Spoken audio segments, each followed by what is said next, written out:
Pumanaw na po ang veteran comedian na si Matutina o Evelyn Bontogon Guerrero sa tunay na buhay sa edad na 78. Bago po pumanaw si Matutina, nakausap pa ng inyong lingkod ang aktres. Narito ang report.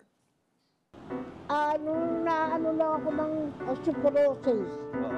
Mahina man ang katawan, nanatili namang matalas ang isip ni Matutina nang humarap siya sa akin. Nagsimula si Matutina bilang radio talent noong 1960 sa mga drama show.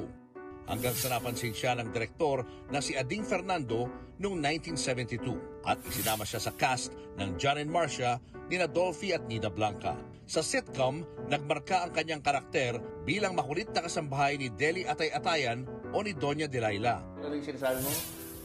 Checking ka! So pag kailangan ng pera, doon sa bahay na yun, magwawalis lang siya sa sahig, doon kukunin yung pera.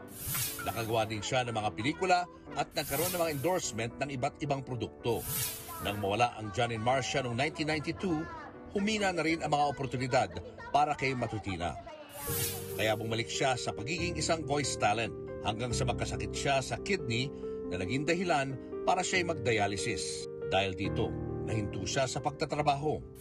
Gusto kong malaman kung kumusta ka na, anong ginagawa mo, kasi sobrang na kitang na-miss. Bago matapos ang interview, pinapanood ko sa kanya ang mensahe ni Maricel Soriano sa kanya. Bye, love you! At bilang pagtulong kay Matutina, may sorpresa rin ako para sa kanya. Ito, wawalisin mo! Wawalisin pera! Wawalisin mo 50,000. Naku! Yan ang wawalisin mo. Ayoko ikalat, baka may tugulog. Ikakalat ko sana pero hindi ka na makapagwalis eh. Ayoko ikalat kasi baka mamaya mawala. Thank you very much. Opo, welcome. Maraming salamat sa pagdarasal nila. Inilapit ko din siya sa DSWD para maalalayan siya sa kanyang mga pangangailangan. Subalit kanina, nakatanggap kami ng tawag mula sa kanyang asawang si Henry at pinalita ang pagpanaw na aktres. Ang aming pong taus-pusong pakikiramay sa pamilya ni Matutina.